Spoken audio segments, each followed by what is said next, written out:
Welcome to NSTA Web Seminars, where you can find live interactive learning at your desktop. Today's seminar is titled Leading Change Beyond the Classroom, Teacher Leaders Speak Out. Our presenters are Margot Murphy, Delene Hoffner, Julie Olson, Julie Neidhart, Ann Moore, Jeff Remington, and Elaine Vaughn, and Jody Peterson from NSTA is here to help moderate the chat window. My name is Carolyn Moore, and I will be moderating today's program, and Don Boonstra is online with us to provide technical support. And now I'd like to present Julie Olson. Welcome, Julie. Thank you, Carolyn. Welcome, everyone, to Teacher Leaders, featuring the NSTA NCTM STEM Teacher Ambassadors from 2017. We will be discussing our journeys as well as ideas and benefits of becoming teacher leaders. Thanks for joining us. Tonight we will be talking about what is a teacher leader, how do you develop as a teacher leader, how do you stay connected, and how can you develop as a teacher leader when the education system does not encourage teacher leaders. I would like to tell you a bit about the STEM Ambassador program. This is a picture of the 2017 STEM Ambassadors, and you will hear from many of them tonight. This program is a joint effort between the NSTA and the National Council of Teachers of Mathematics and funded by the National Science Foundation, and it is open to presidential awardees. With this competitive program, NSTA brings in 10 teachers every summer for training on advocacy, communications, and media relations. And after they become STEM teacher ambassadors, there's so many opportunities that have and will be coming up. It was a great week for us. We did communication training, interviewing techniques, choosing talking points, preparing preliminary plans of action, discussing current issues with this wonderful group of passionate educators. And it wasn't just that week. We have meetings online every month. We get guest speakers that we get to choose and suggest. We get news blasts from NSTA and Washington partners. And the opportunities, along with the help of the NSTA, NCTM, and all of the others who have signed on. There's a great feeling that we will be supported in our endeavors.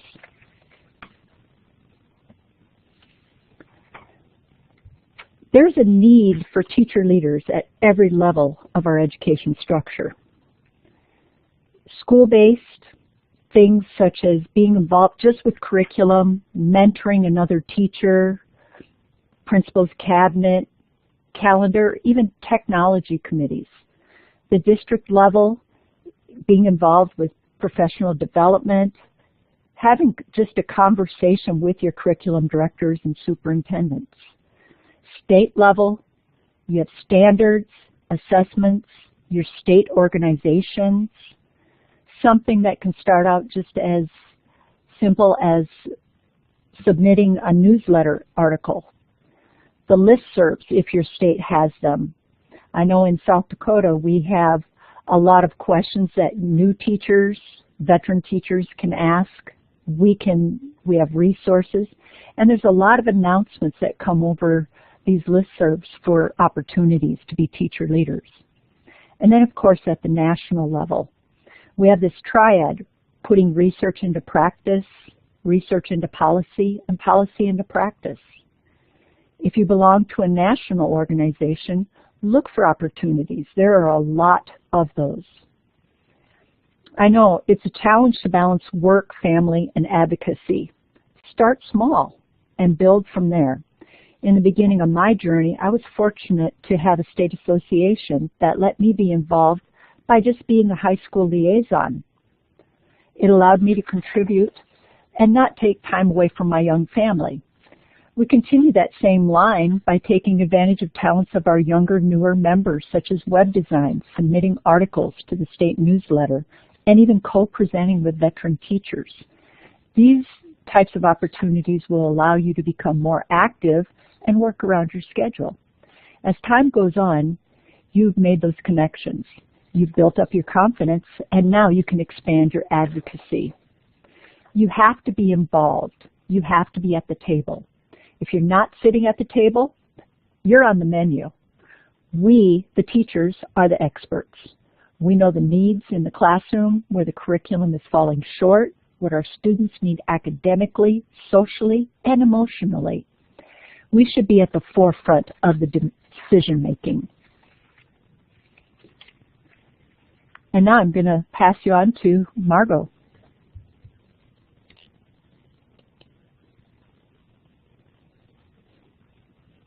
Hi, everyone. Margot Murphy, and I'm a teacher in Midcoast, Maine.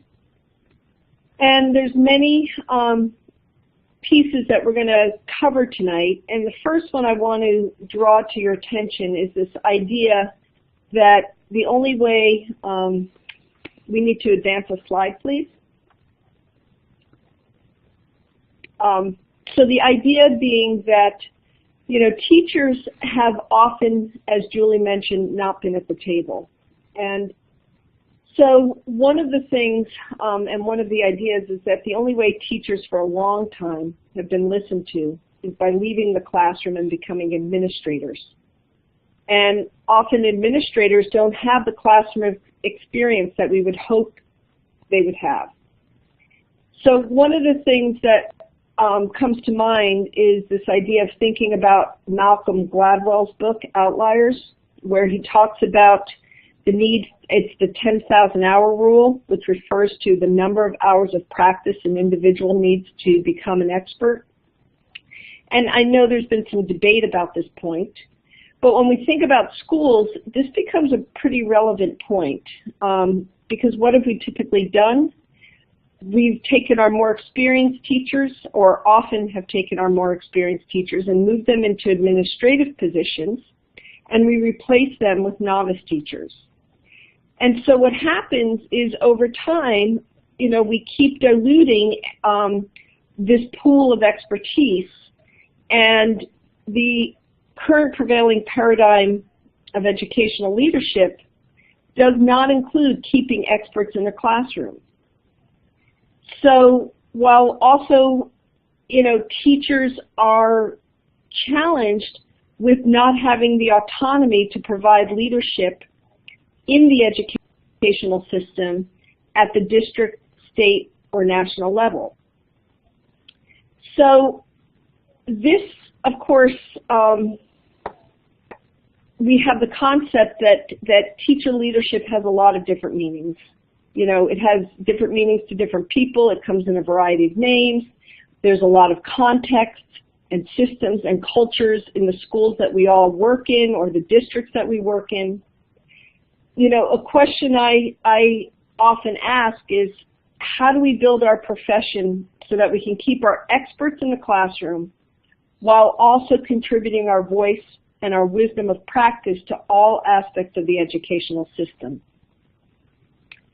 So thinking about this, we have a lot of pieces that we're going to talk about tonight. And so one of the things that we would like to do, and if we could move to the next slide, is get your ideas of what a teacher leader is. And with that, if you would, in the chat box, put down some key ideas about what defines a teacher leader to you.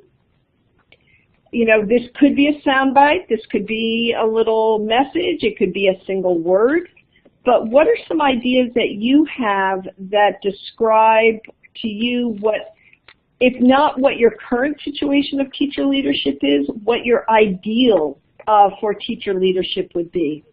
And we will collect these. I don't know what forum we can share them out with, but we would certainly like to hear what people are thinking about in terms of teacher leadership. Thank you, Margot. Margot, this is Don. You can advance your own slides with the little arrows right at the top. Well, thank you. Sorry, take Carolyn. a minute and just grab a couple of thoughts from people. And this is great. We're seeing a lot of ideas come in. So as you put your thoughts in, let's also think about some of the challenges, and we'll elaborate on this more, but you know, some of the things to think about is, are you valued for your time with students only? Or are you also valued for contributions that you make to, you know, other aspects of your professional world? The other question is, you know, how are teachers valued or perceived within your school? You know, we've heard in the past from teachers that have gone off to do these amazing professional growth opportunities, and they've come back and kind of been squashed in terms of being able to share with their larger community some wonderful work, and we'll talk about that a little bit more. What do you perceive as a typical workload of a teacher leader? And how much of your time, your professional development time, do you get to determine yourself, and how much is determined for you? And so these are some of those questions that sort of drive the bigger picture of what we think about when we think about teacher leadership. So I want to share with you a couple of quotes, or a couple of ideas that have come from some different people out in the educational research. One is Toby Horn, who is co-director of the Carnegie Academy for Science Education at the Carnegie Institute for Science in Washington, D.C. And he mentions that teacher leadership can be viewed by administrators, and I'm sure many can relate to this, as taking time away from what is primary or the only role of being in the classroom or being a classroom teacher, which is working directly with students.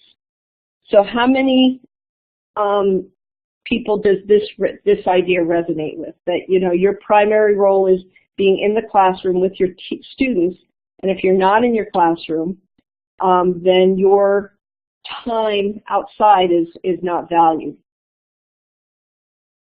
Another idea is that the term teacher leader can be distrusted in the context of schools, where teachers typically work among themselves as equals rather than in a traditional hierarchy.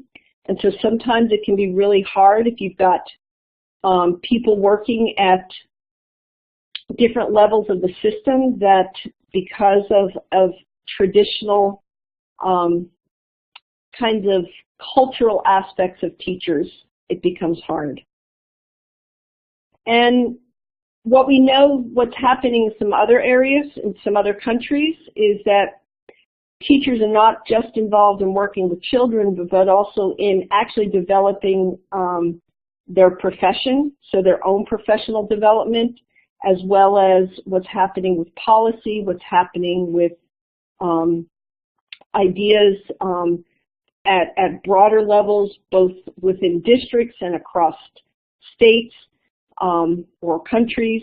And so the question becomes, you know, what is happening in your regions? What are your ideas of what could be happening, and later we'll be talking about some of the barriers that can impede us, but also some of the real exciting opportunities that teacher leadership holds for really some transformation within the school system, so that we can grow schools and grow teaching and learning in the way we would like. So thanks for all your input. So let's pass this on now to Jeff. Thanks, Margot. So what are the qualities of teacher leaders? Well, chances are if you signed up to this webinar, you've got these qualities, and you are, you know, in a position to be cultivated to be a teacher leader if you're not already there, and inspire teacher leadership.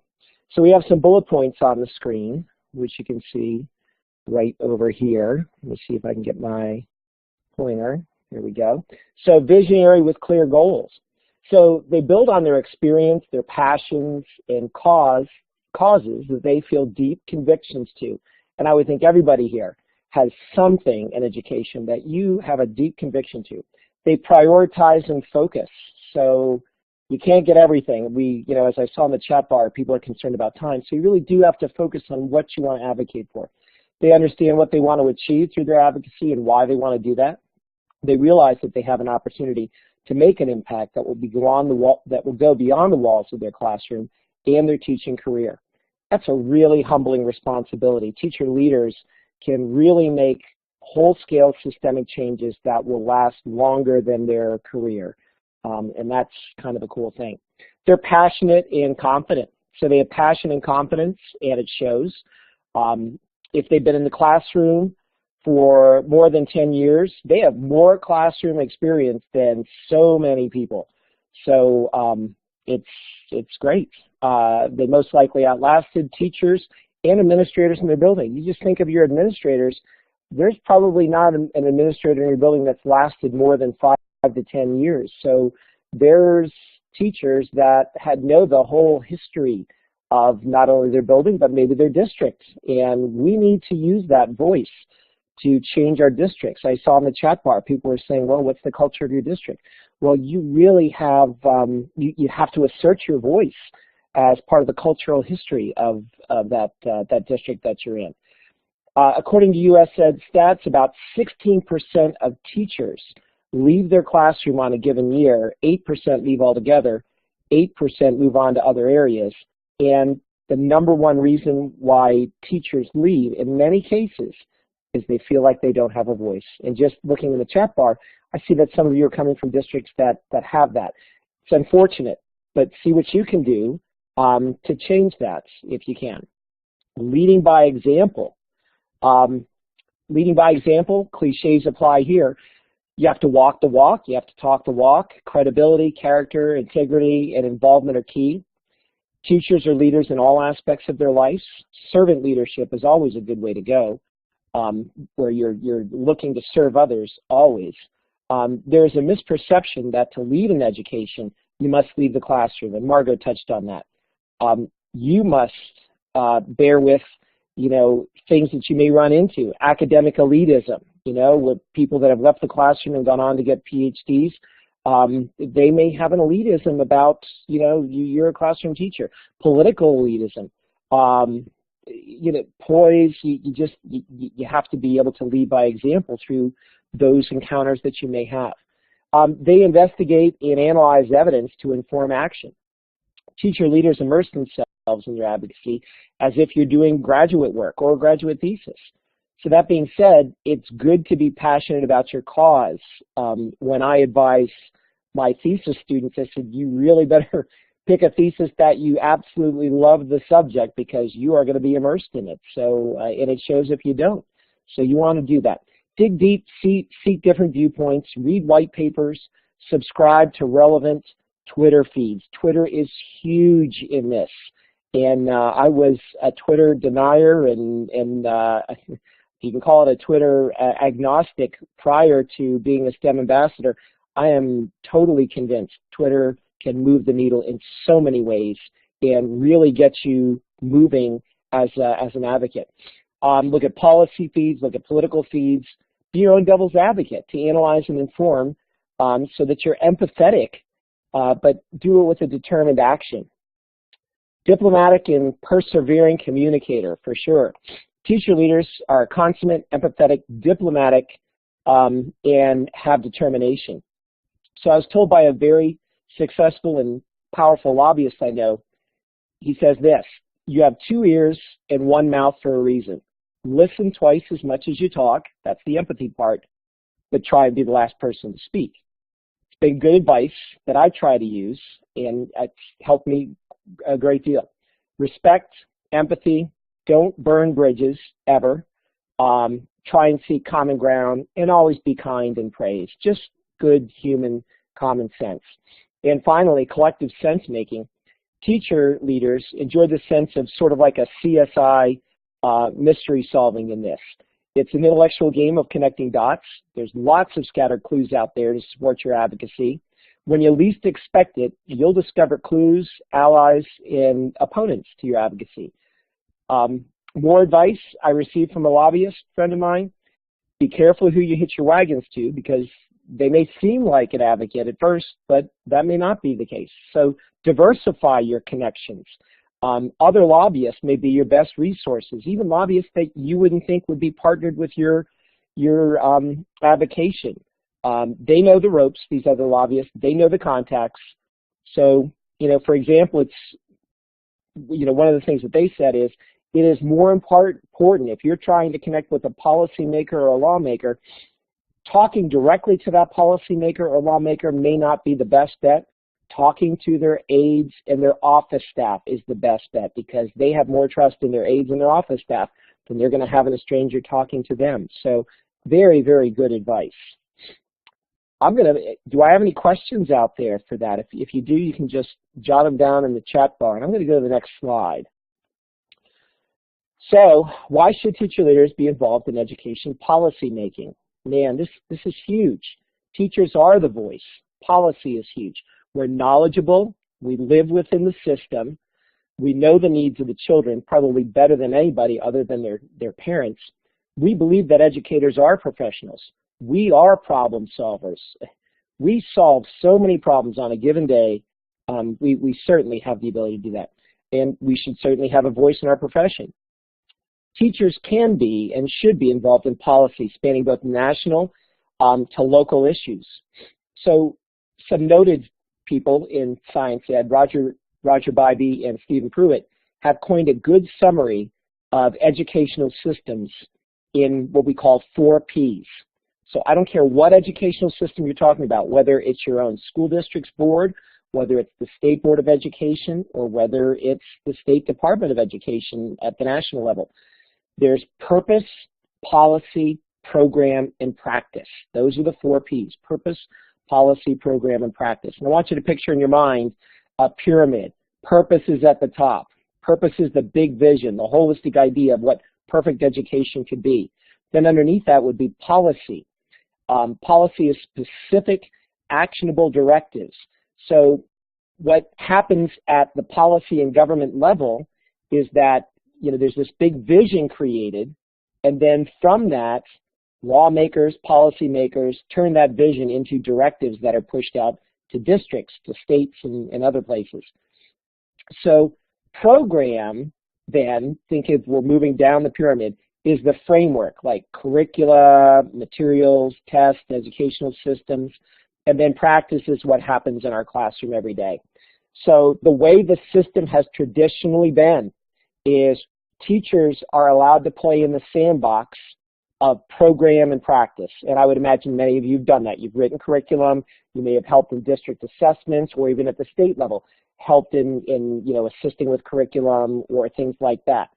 That's where they pretty much allow us to play. Where we need to be is at the upper levels of that pyramid. We need to be in the purpose and policy. We need to be shaping the vision. We are the experts of what that vision should look like in a classroom.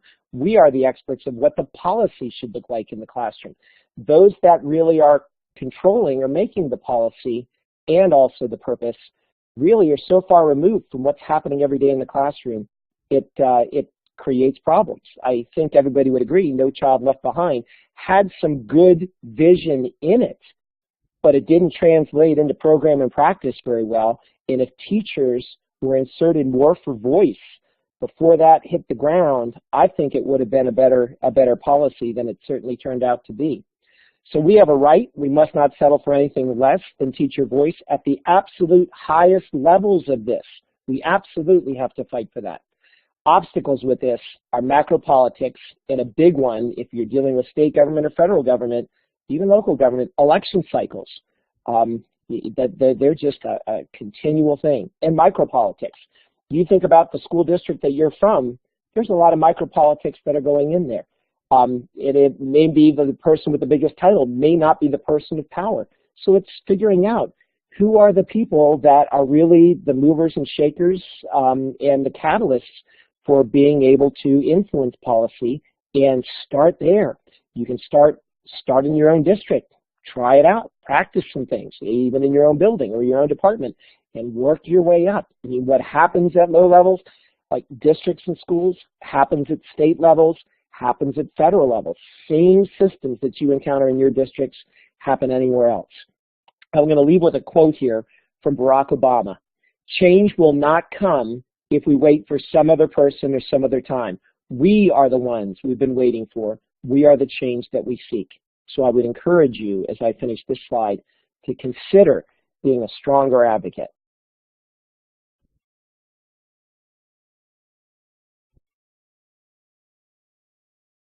Thank you, Jeff. There were a couple of questions that sort of got answered in the chat, but maybe you'd like to address them. One of them was from Amy, and she asks, how reflective are leadership and supervisory positions in education based on gender ratio of classroom teachers?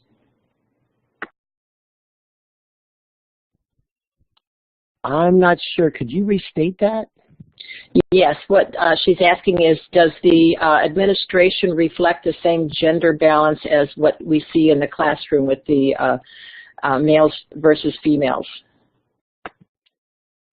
I'm guessing the question is dealing with, okay, so if the administrative profile, male-female, is similar to the teacher profile in building male-female? Correct. If that's the question, I think it depends. Yeah, if that's the question, I think it depends. I think you're going to find probably more female teachers at the elementary level, probably a mix at the middle school level, and maybe a little bit more male depending at the high school level. So I think it depends. As far as upper level district office, I've seen a very healthy mix, at least in our district, for years. So let me chime in. This is Margot, and I teach in a fairly rural area, and I know that we have struggled at least the last 5 years or so with a real shift that I can say in math and science, we've pulled in more male teachers, but as a whole in terms of school district, and that includes administration, we have far more females that are stepping into roles of leadership. Not necessarily in the classroom. We do have more males that have stepped into the math and science classrooms, and I can think of 4 or 5 districts in my area that it's predominantly female leadership, and I don't know if that's true among kind of rural, more rural states and rural school districts across the nation, but it is certainly true within a 100-mile radius of Midcoast, Maine. Thank you so much, Margot and Jeff. I think we'll go ahead and continue on, and I believe I'm supposed to turn the microphone over to Ann Moore. Ann? Hi, everyone. Welcome tonight, and thank you for joining us. We're going to be going over what we're going to call teacher leadership competencies. And this was developed by partners in the Teacher Leadership Initiative, and that is actually comprised of the National Education Association, the National Board for Professional Teaching Standards, and the Center for Teaching Quality. And this group not only understands the need for teacher leaders in every school district and site in the country, but they also envision a powerful new model for teacher leadership that stretches beyond previously held beliefs about the collective power of educators. So it's what can we do together and not just alone. Teacher leadership is no longer optional. Its importance in student learning, teacher retention, school culture, school improvement, as well as crafting sound educational policy has been demonstrated by both research and practice. Those who engage in teacher leadership in any capacity have seen its impacts on their students and colleagues, but the evidence goes far beyond the anecdotal. Leadership looks different for every teacher who pursues it. Teacher leaders come from all backgrounds and with a wide variety of skill sets. No two are the same. They share a common desire to use those skill sets to benefit students and also to improve learning.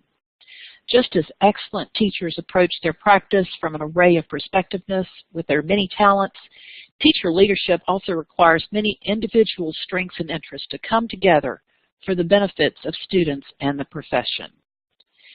The competencies, as you see here on the screen, are meant to be a resource for identification, reflection, guidance, and inspiration for teachers at every stage of your leadership journey.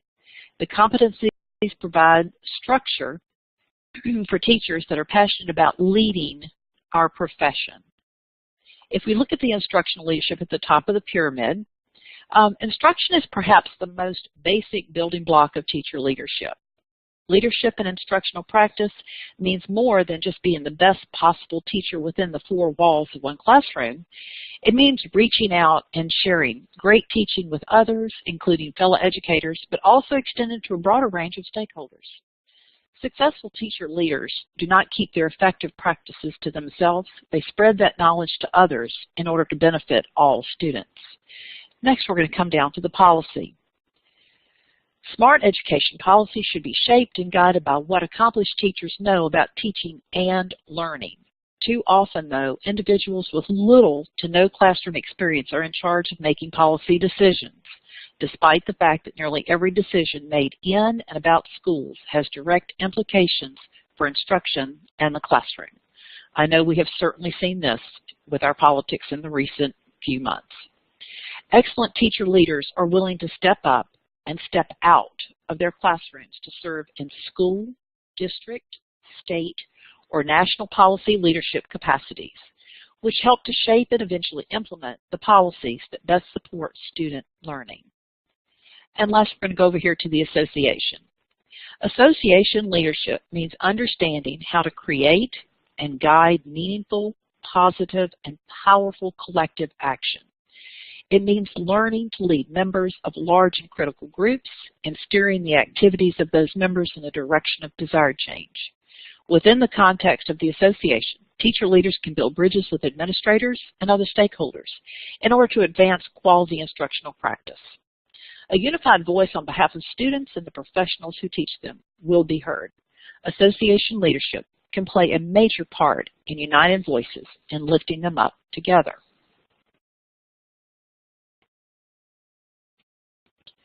Okay, here is a graphic that is going to be showing you the competencies that we've been referencing.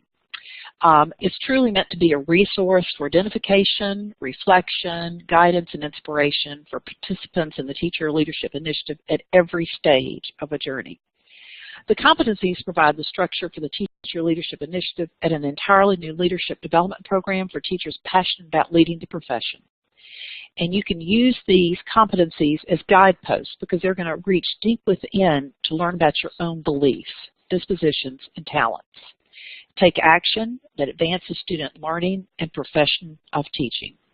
As teacher leaders grow from the emerging to the transforming stage in any of these themes and pathways, your sphere of influence will grow also, enabling you not just to make a difference with your own actions, but to lead and inspire others, activating a critical mass of fellow educators to work together, resulting in the developments that will come to define excellence in education.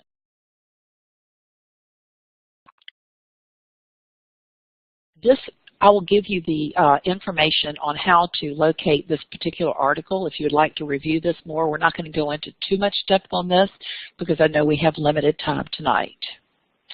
What we're going to talk about next, excuse me, we have a tier of leadership, and which one would you aspire to reach? If you'll notice on the pyramid, the school area is at the very bottom. This is going to be your broad base. This is where you'll have most of your opportunities to start your leadership in teaching. You can then reach above that and go to the city and to the community. You can become involved in community service projects, or you could have your students volunteer at local arenas, and you can also reach out to colleges to come in and have experts come into your school. So you're connecting your school with your community or your city. Moving ahead to the state level, this is an opportunity for teacher leaders to join associations and become involved, either on the board, attending meetings, conventions, volunteering to conduct professional development, or to take a position on a governing board. And as we go on up the pyramid and we approach the national and international levels, the pyramid is narrower, which represents that the opportunities for leadership positions are fewer. So these levels take persistence, hard work, and determination to reach. Whether it is presenting to a national or an international conference or being elected or appointed to a board position, teacher leaders that aspire to reach these levels are truly working to become master teacher leaders. Leadership is needed at all levels, and some of our most masterful teacher leaders are truly involved in just the school level. What do you want to do? Do you have a calculated plan, or will your leadership happen by chance? On this one, this is going to be a little bit of an interactive slide for us, and I want you to take a moment to review these. And you're going to be able to actually mark, and I'll have Carolyn work with you on how you're going to do this. And we're going to sort of take a poll to see what are all of the roles that you are currently involved in. And so, Carolyn, would you kind of assist in telling them how to actually mark their slide? You bet. Thank you, Anne. And before I make the toolbar available to you, please remember to go all the way to the bottom of it and click on that last icon and look for common symbols and only use the common symbols. All right, I'm going to make it available to you, and you may go ahead and get started.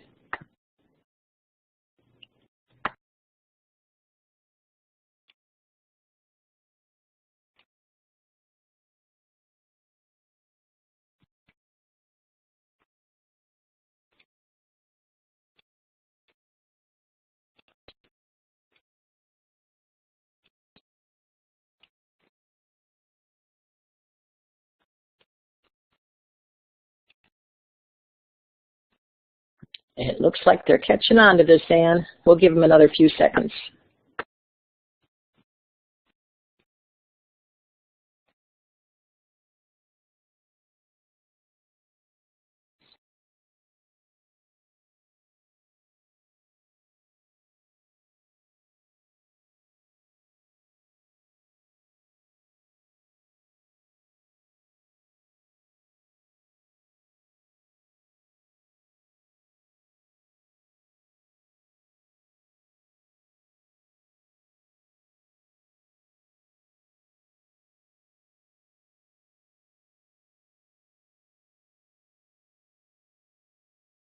Okay, I think that most people have covered the boxes where they want to. Okay. Thank y'all so much for participating in this. I think what you're seeing here is that even if you didn't think you were a teacher leader, or if you were really just at the very beginnings of becoming a teacher leader, this will show you some of the resources, some of the areas that you have begun your journey, and how are you going to catapult that to the next level. I would suggest that you start a plan, you think about where you want to go. How do you want to get there? What are some of the actions that you can do? Do you want to step beyond just the school and go to a community level? Do you then want to go to a state level? What is going to make you fulfill your goals as a teacher leader? And I believe now we're going to go to Delane. Hello. So looking at the different factors in teacher leadership, you'll see that teacher leadership is attributed to many effects in our classroom. Teacher leadership is attributed to higher student test scores. Yes, increased teacher leadership equals increased student performance, in part because those same teacher leaders also have high instructional standards, which all supports how much teachers make a difference in the classroom. Coming from an article, you'll see the title in the upper left corner of your slide. This study shows the results of the information that they pursued from teachers, students performing better in the classroom. And how is it that higher levels of instructional leadership and teacher leadership can make a difference in the classroom? So this study came out just last week. The new Teacher Center for Teaching, Empowering, Learning, and Leading and Learning survey, this was led by Richard Ingersoll, showed that specific elements of instructional leadership are really strongly related to the higher achievement that students will have in classrooms where teachers are leaders. And why is this? Well, it's because they're fostering a shared vision for their school. It's because they're providing effective school improvement in their voice to that effective school improvement, and holding other teachers to higher instructional standards. Another factor, when teachers are involved in the decision-making process, that directly relates to school improvement in the planning, in student conduct policies, in instructional standards, and of course then students are learning more. Schools that rarely implement instructional and teacher leadership, sadly, don't show that increased student achievement. So how does this relate to, for example, high poverty schools? Well, they often lack instructional and teacher leadership, and those elements then become barriers. Barriers that limit the next steps for student achievement, and then therefore limiting student potential. So that leads us to what are the challenges and barriers for teachers. Take a look at what barriers and challenges you face as a teacher leader, and we'd love for you to type in some of your responses. I love the fish picture for this slide. What challenges do you find from hopping from one pool to the next?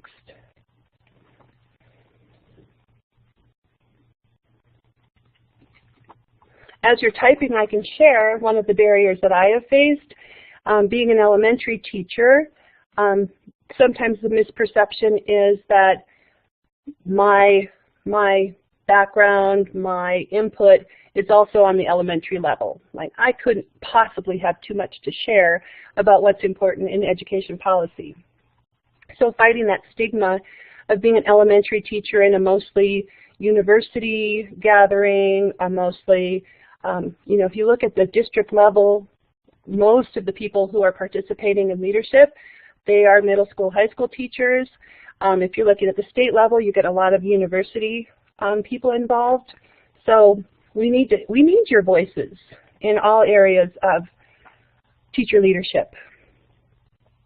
So looking at some of the challenges, and I'm sure everyone's kind of glanced over those, time and time to collaborate. Yep, sometimes teachers not wanting to change because they've had the same ideas that have worked very well for years and years. Scheduling, I see a lot of time. And I would like to touch on mentors. Sometimes that is a barrier. I've been working a lot with the student teaching world and universities, and there's so many teachers now who don't want to have student teachers in their classroom. It's one more area for them that they have to deal with, more time, it's easier to do it yourself. But that's another area where we need teacher leaders. That is generating the future for education. We need strong mentors and role models for our student teachers coming into the field, feeling positive. So as you look at your challenges and barriers for being a teacher leader, I hope you will also look at ways to jump to the next puddle or jump to the next aquarium. Thank you.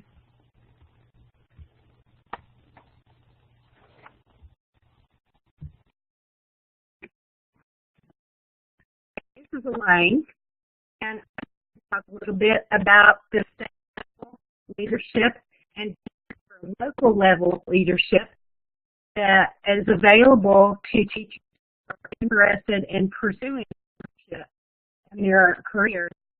As you see here, there's a number of things that you can connect with state and district levels, including your state. I'm sorry to interrupt you, Elaine. Could you make sure you're talking right into the microphone? Thank you. Okay, is this better? Perfect. Okay, I'm sorry. When you look at this slide here, I'm going to talk about district. Elaine, we're still having trouble here. I think it's a short in your mic. I put a phone number and a PIN number in the chat, in the moderator's chat. Why don't you call in on your phone and we'll just go straight to your phone. Sorry, everybody, it'll only take a minute or two. Yeah, is this okay now or still? Well, it depends. You talk for a while and then it kicks out. Okay, I'm sorry. Try calling that number. Did you just scroll up in the chat, moderator chat, and you'll find that number. It's an 888 number.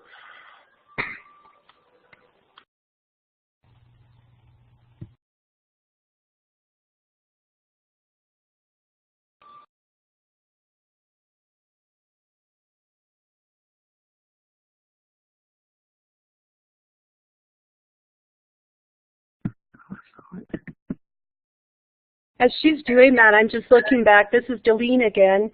I'm just looking back at some of the barrier. You guys did a great job sharing some barriers because truly there are sometimes jealousy issues between teachers. When they do take on a leadership role, people think, okay, well, if she has time for that, that's great, but I don't really want to hear what she has to say or he has to say. Sometimes it is true the busiest people are the ones who get the most done, and we keep adding to our plate with nothing getting taken off. So looking at your own time and managing your own time is another barrier.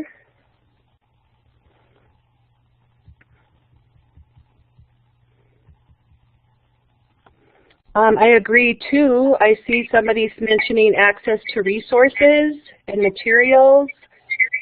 Oh, I think we've got Elaine back. Yes, I'm here. I'm sorry. That's much so better, when I Elaine. look at, okay, I'm going to have to deal with the feedback on my thing, but I'll just try to ignore it. Just turn down your speaker volume in the audio video. There's a little slider right above the word video. There's a little slider there. Just slide it down a little bit. I've got it. I tell you, this is the way things work for me with technology. But we'll move on here. So when you look at the slide here, I'm going to be speaking about the state level leadership and the district and local level leadership and the organizations that you can become involved with. As you see, there's a number of groups that you can connect with at the state and district levels, including your State Association of Science and Math Teachers. And just on this slide, these are just a few that you can connect with.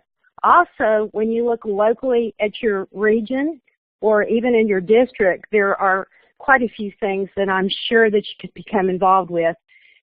In my school, at the district level, recently there's been personal professional development. In other words, our administration has set up a situation where instead of having the one-size-fit-all professional development, I can attend certain things that apply to me. So I can attend maybe things that deal with PLC coach or vertical alignment or RTI and so forth. So that's been very nice that that's been in place. Also, as a teacher, I can also be a presenter at those professional development sessions.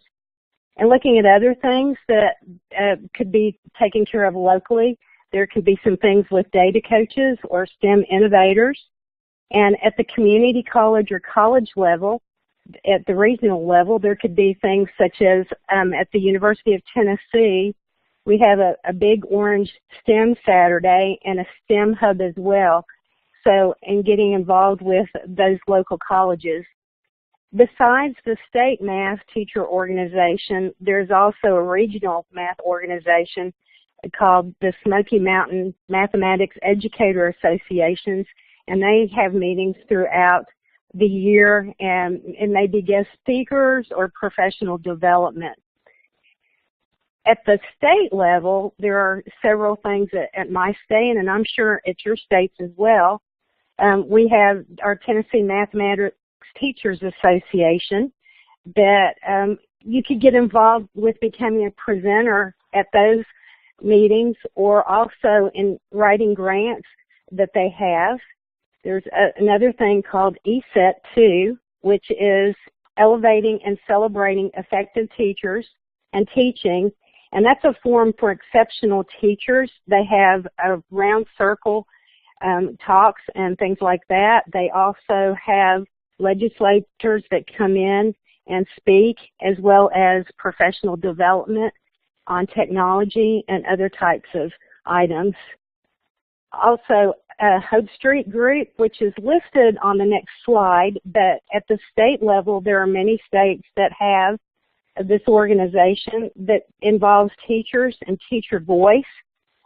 So far at the state level, there's a state level in Tennessee, in Kentucky, and North Carolina, and Hawaii, and Utah, and Arizona. This consists of about 30 teachers that are in positions in the classroom or that are instructional coaches, and they come together and they talk about teacher leadership and professional development. Also, the group of teachers does a survey for the state that is put together with the State Department of Education as well as the commissioner in Tennessee.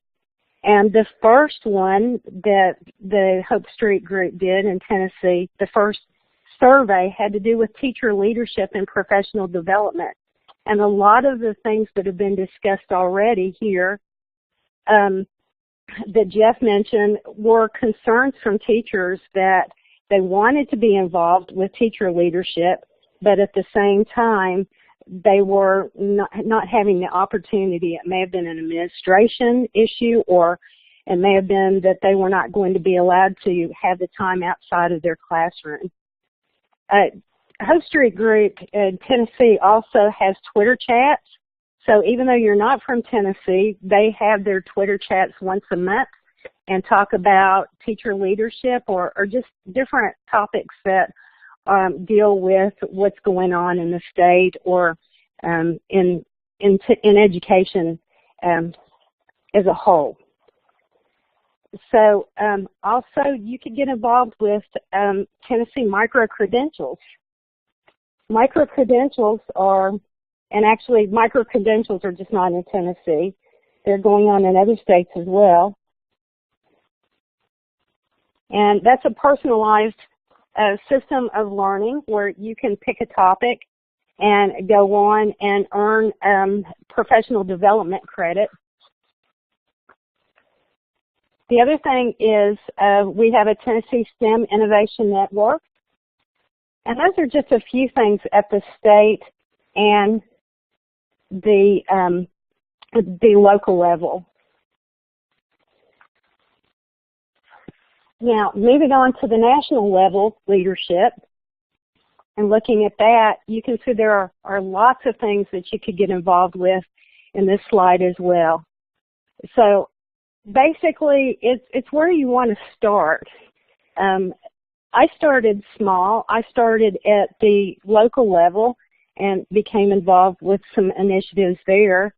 And then I started looking into state things that were going on, and then finally reached out towards the national level leadership. So I'm going to move on to the next slide here. And it looks like we're going to pause for 3 questions from the audience. Thank you so much. The one question I caught earlier on was from Diana, and she says that she feels like the pedagogy in science is different from coaching, and that she's comfortable with the inquiry process and balancing classroom management, etc. She's wondering if there are resources available in the NSTA and other places for coaching science. Who'd like to take that one? I'm actually a math teacher, so if she's specifically interested in science, I'm going to turn that over to Delene or Ann.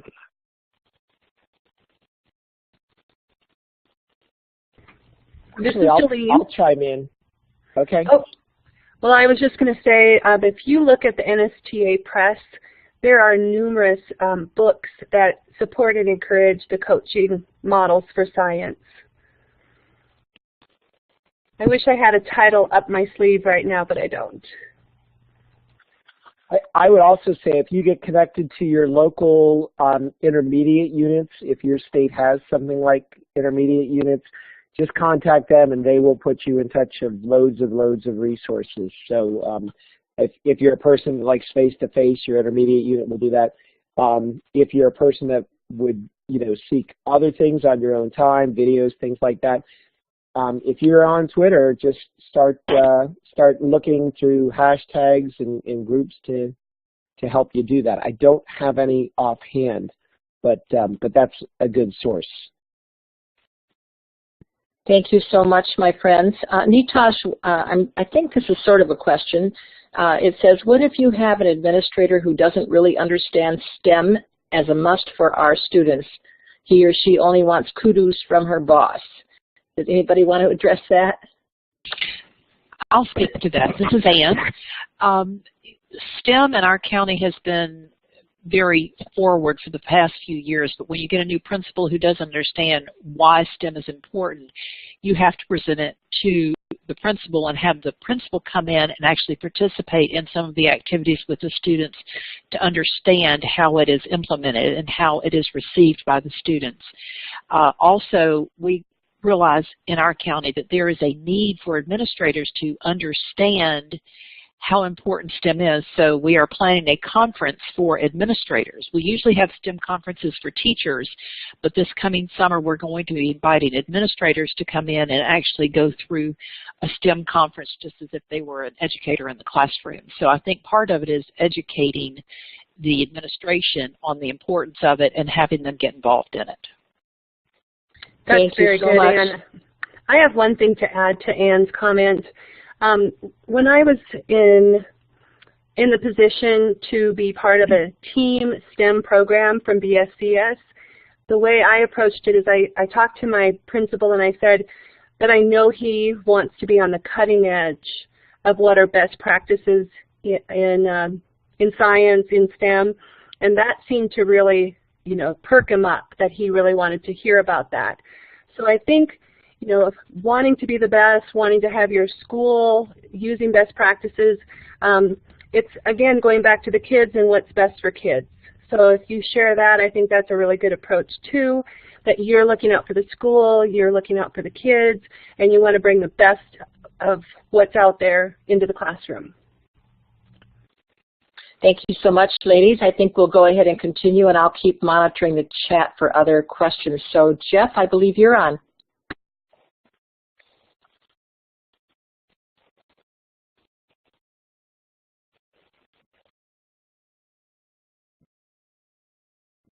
Jeff, make sure your microphone is on. Thank you. Sorry. Yeah, what everybody said leading up to this slide pretty much says what's on this slide. So I'll just quickly go over the bullet points and just tell you a little bit about how this relates to my journey with this. Assist with informing and developing curricula. That's always a good thing, because really if you want to advocate policy, you need to know a little bit about curricula and teaching materials. You could do that at the local level at your own school district. The state is always looking for help, so find your state Department of Education, contact somebody there, maybe on a general email contact, and just say, hey, I would be interested in helping with state curriculum frameworks, and I guarantee you, you're going to help lift their load. They will love to have you, and you're going to find out a whole bunch of stuff, and then you're going to be a district resource as well. So that's a great approach to take. Take on leadership roles within their school. Again, start small. I heard a lot of things on chat about resentment and this and that.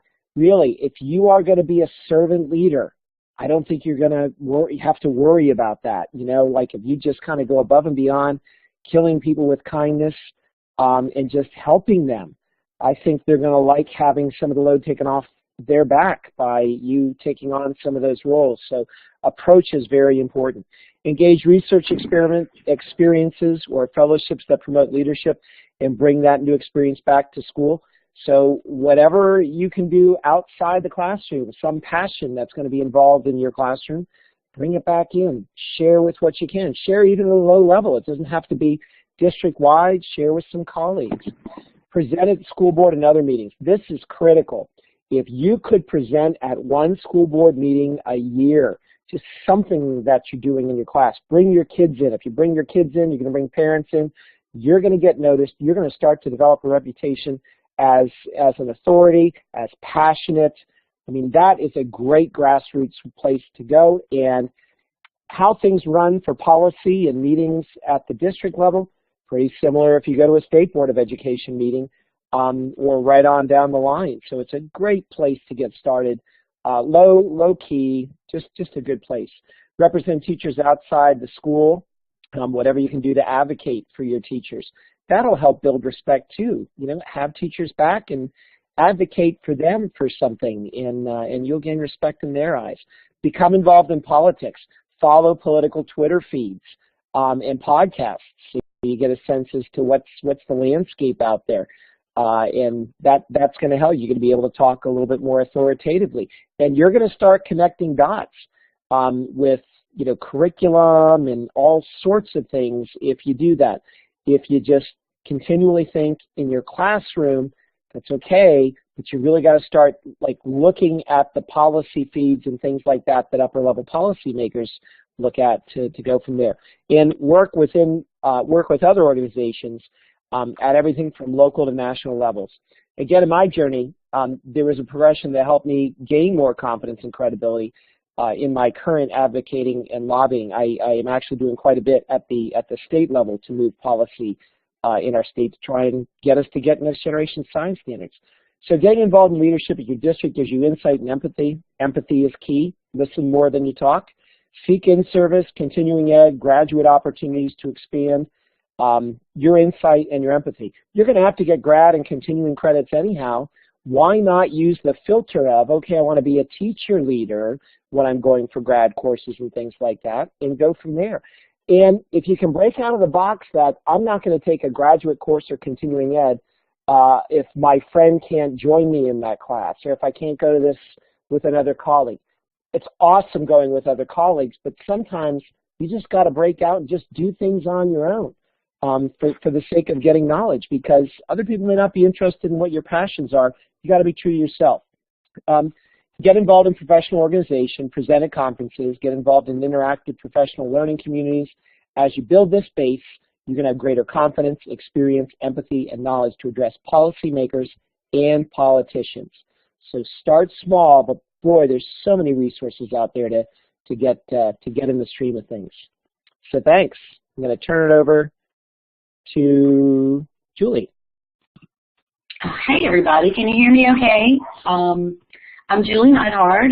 I have had the privilege of being a STEM ambassador with these great people. It's been a great conversation this evening. And just to kind of sum things up,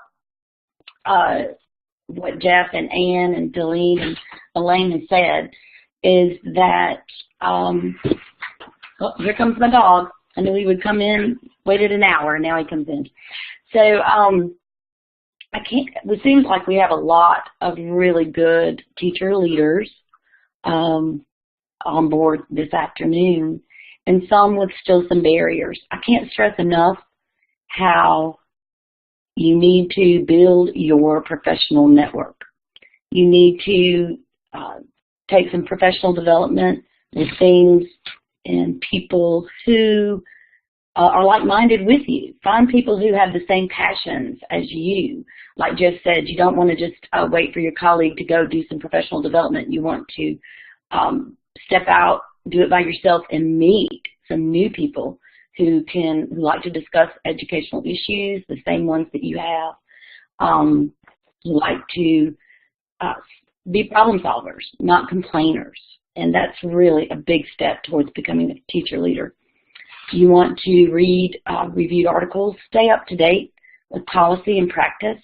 Going back to the question about the principal who's not really on board with STEM, if you familiarize yourself with policy and practice, then they will understand what's needed for your state, for the workforce, for just changing educational policies.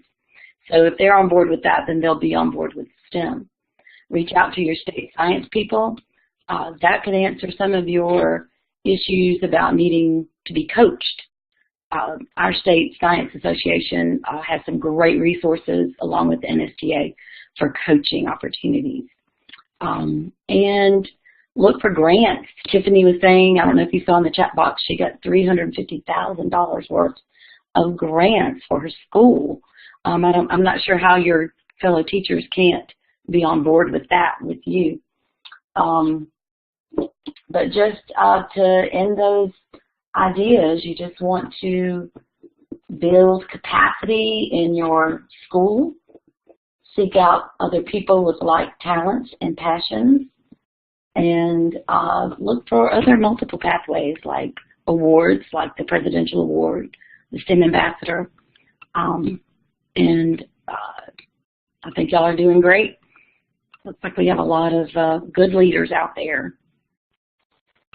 And that'll be it. I'm signing off with that.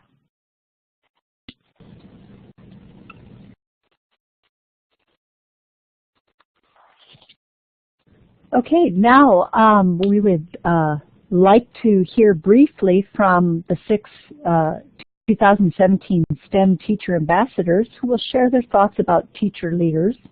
First up will be Margot Murphy from Maine, followed by Ann Moore from Virginia, Deline Hoffner from Colorado, Jeff Remington from Pennsylvania, Elaine Vaughn from Tennessee, and Julie Neidhart from Alabama.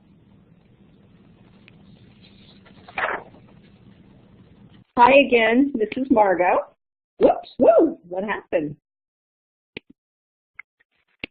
Okay, there we are.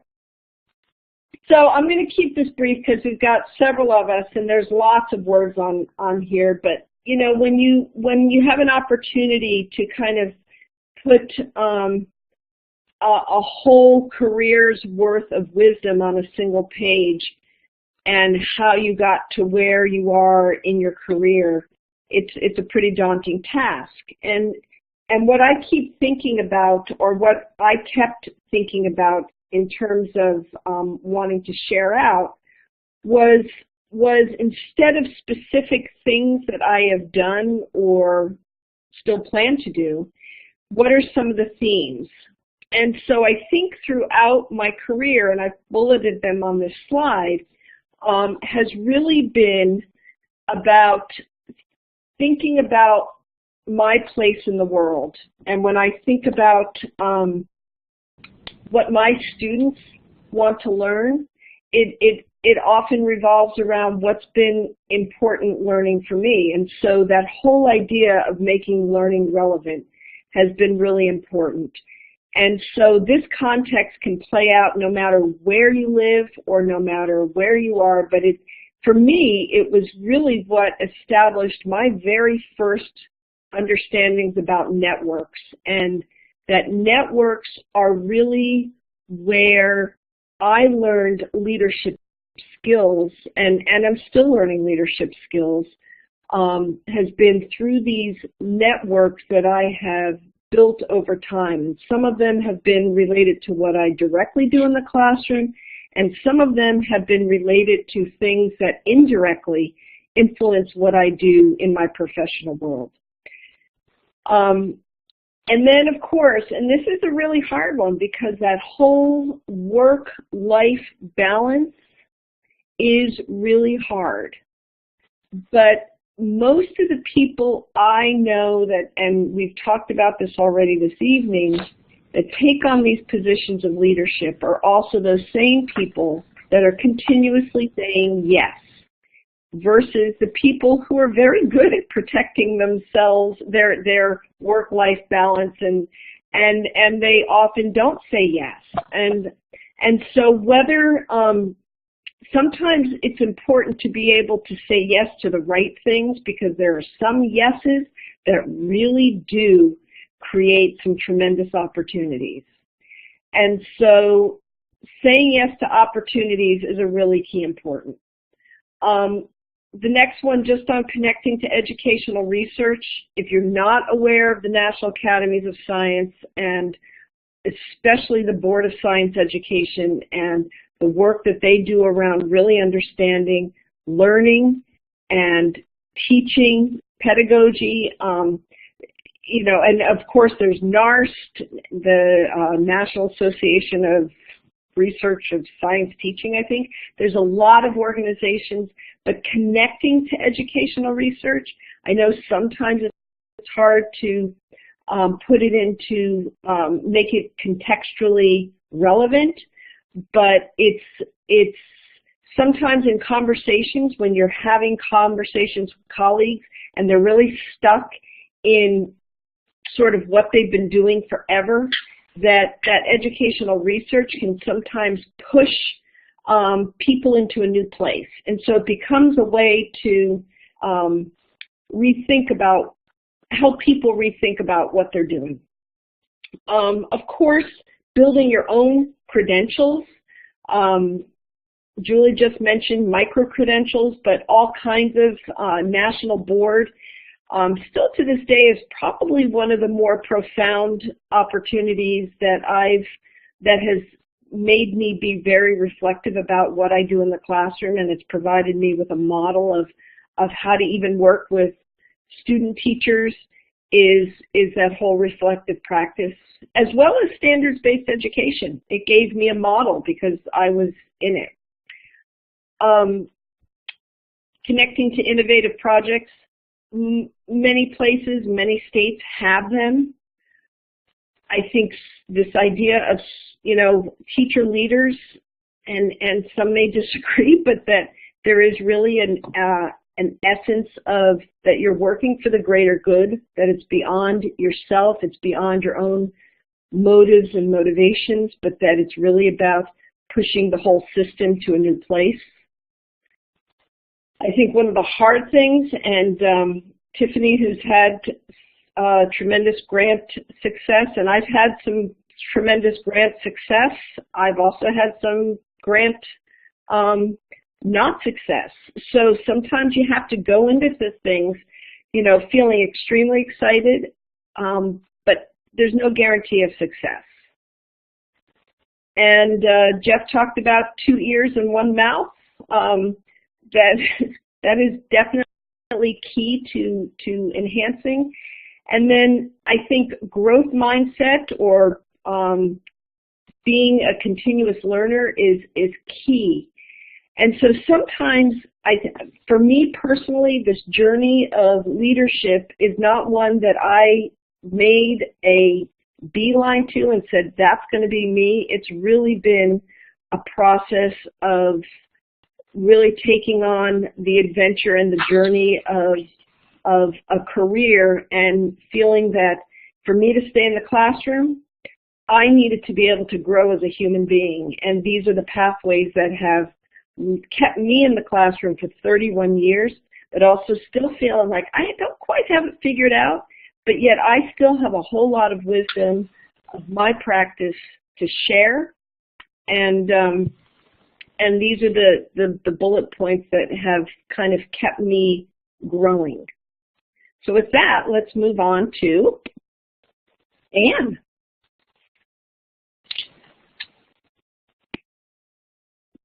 Hi, everyone. My very first statement up there, I am that teacher who questions resources and procedures, which in turn translates into taking on teacher leader roles to solve issues and problems. That is actually how I got started with a leadership role when I was tapped into being a long-term substitute for a science teacher who unfortunately had a very bad accident.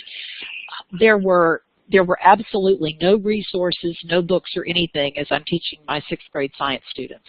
So I kept calling my science specialist and saying, where do I find this? Where do I can do this? What is going on? I cannot find any resources at all.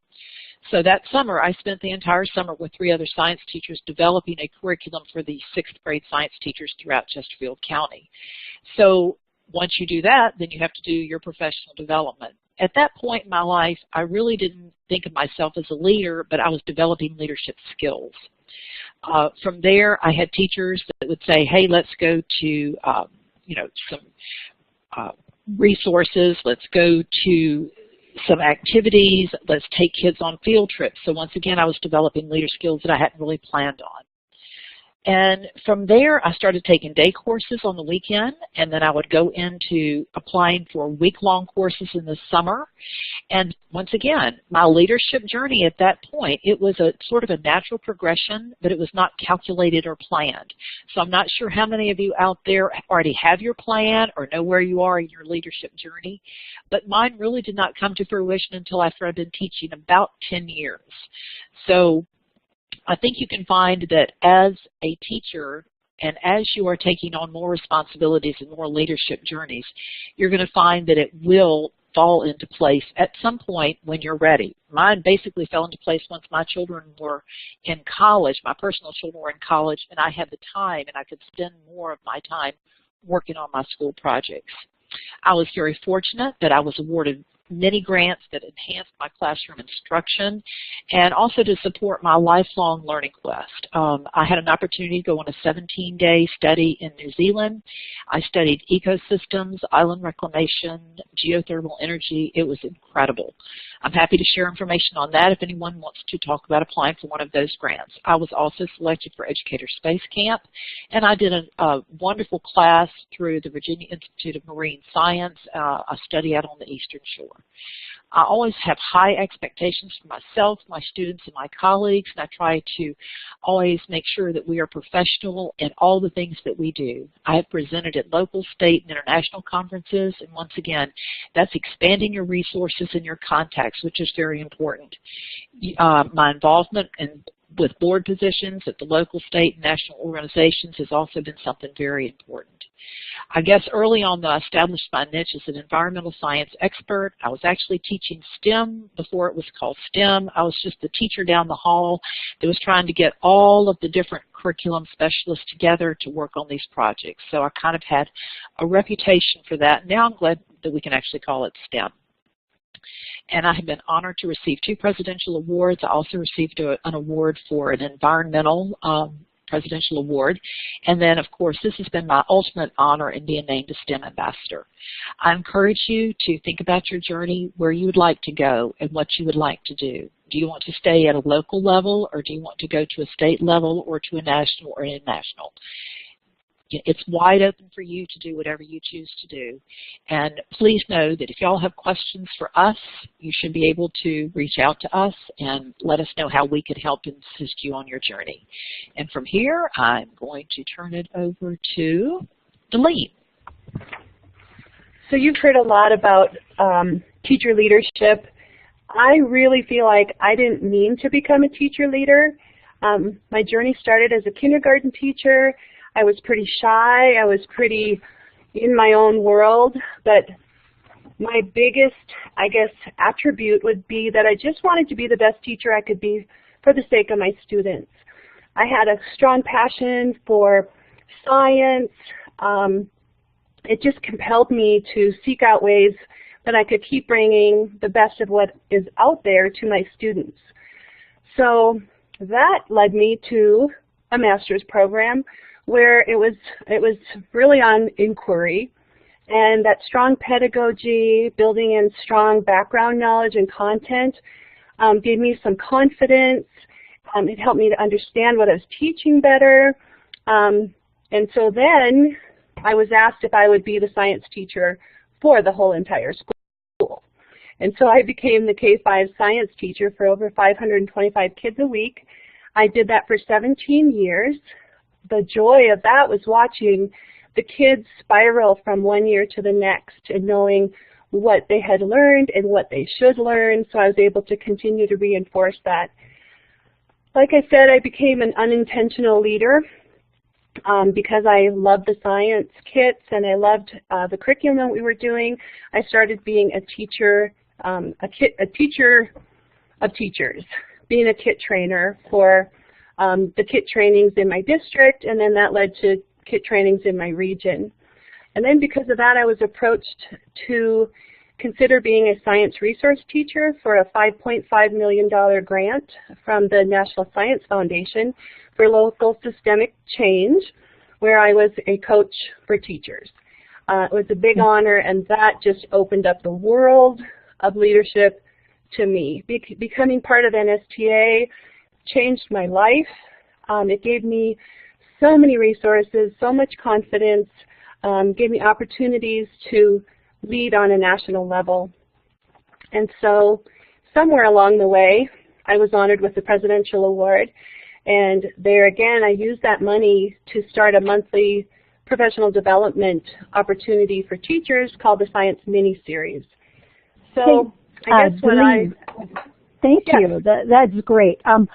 Unfortunately, we are running out of time, so I have to turn it over to Carolyn for absolutely. So thank you so much. Ladies and gentlemen, thank you so much for all the wonderful work that you do, and I'm so excited to see this blog where Jody is going to put all of this information about how you guys became teacher leaders on there.